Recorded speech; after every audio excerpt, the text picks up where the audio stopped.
Saya keluarga fanatik rabi keluarga itu kalau pondok besar ya sido kiri. Tapi itu saja untuk minduan, ya untuk minduan ming telu. Yang misanan cer ya jarang, hampir gak ada. Padahal fanatik dapat keluarga tapi ya ming telu, ming papat gitu. Ya karena percaya orang luar itu kan ya tidak meyakinkan juga kan.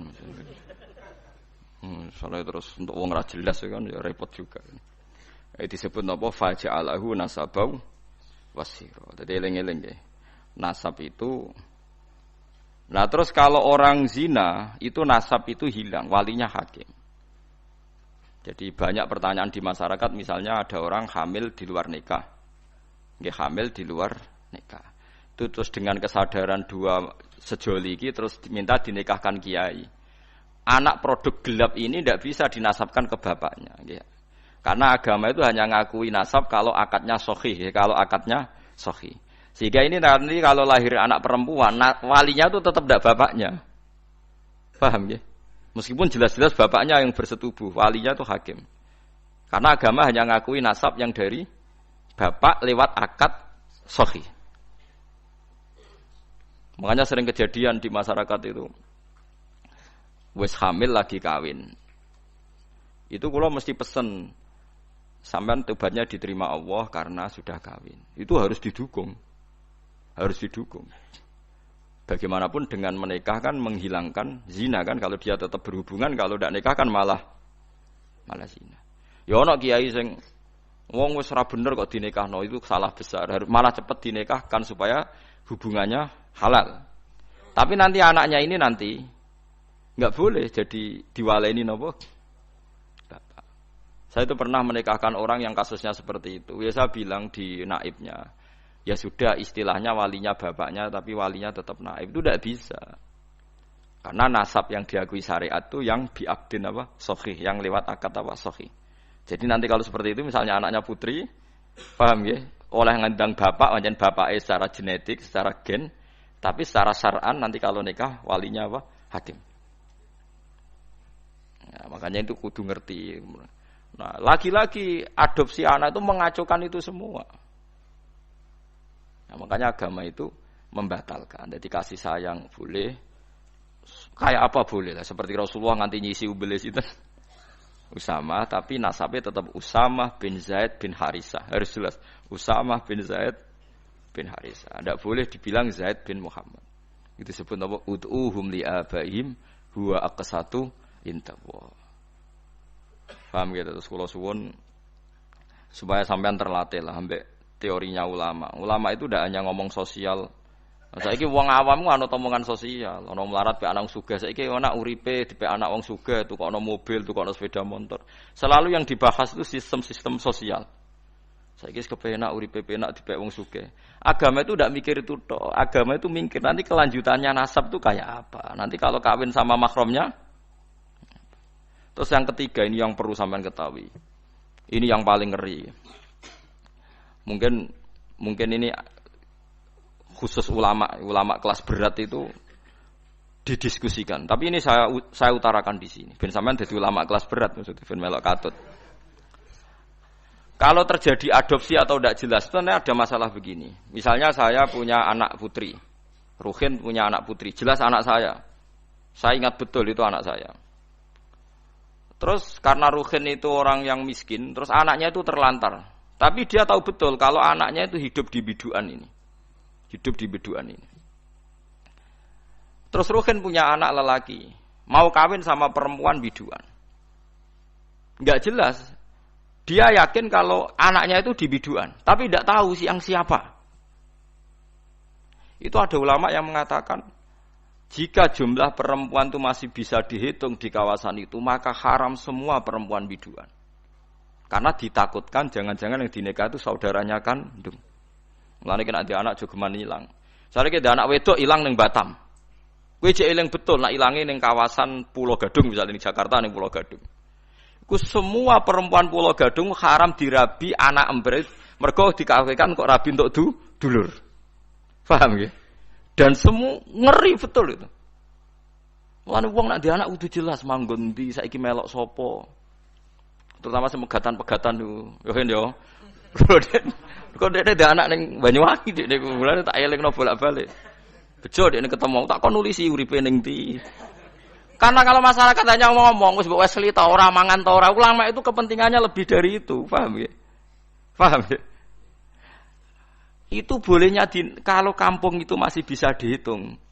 Itu satu kampung tuh haram semua. Jadi misalnya sak biduan jumlahe 700 wong. Berarti 700 perempuan itu haram dinikah anak rugen sing lanang. Mergo ditakutkan saudaranya. Ya misalnya sampean bantah ngene. Gus, saiki wis modern. Sing dirabi kan jelas. Misalnya anak Pak Rumanto misalnya, atau sing dirabi kan jelas anake Mustofa.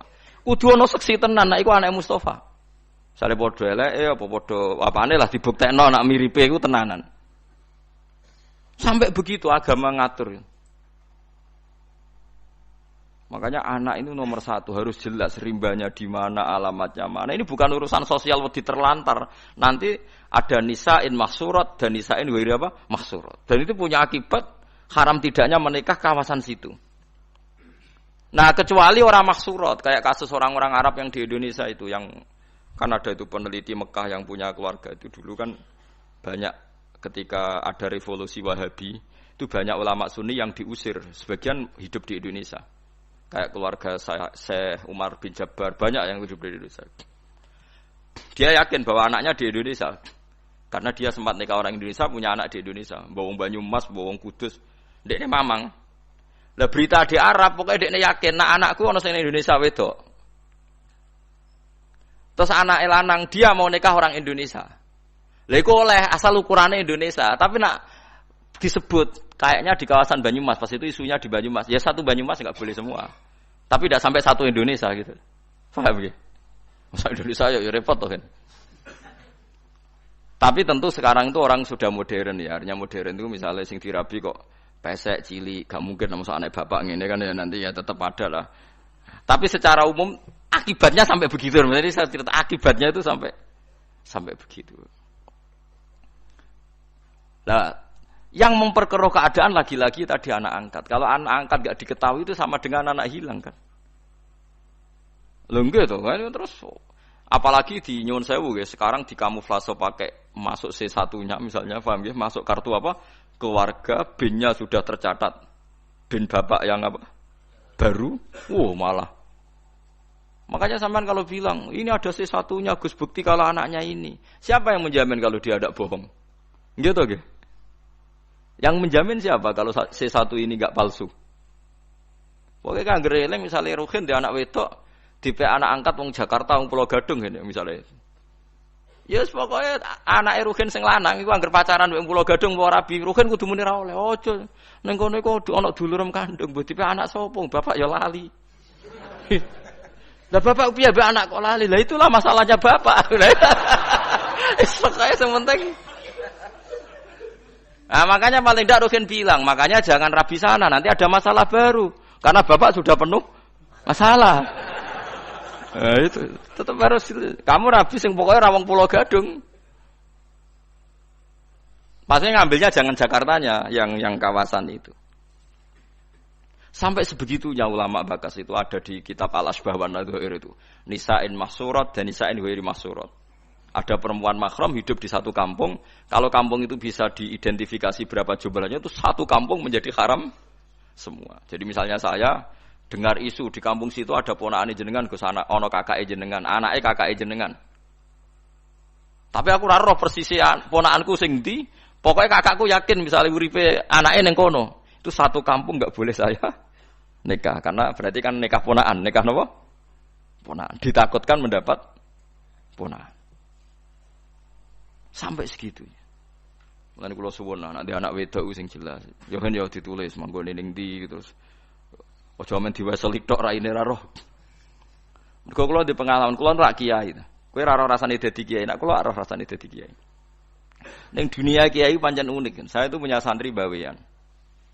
Nikah karena ndak mapan itu ya macam-macam lah karena ndak mapan itu bapaknya kerja di Malaysia, ibunya dititipno kiai ne mondok dadi candalem. Anaknya juga itu.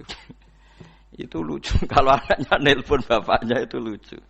Pak cepat pulang. Saya takut lupa wajahnya bapak. Jadi anak itu rapal raine bapak. Tiap teko ya ora gelem dijak. Nganti apal nek iku bapak. Lah ngeris 5 tahun bapak itu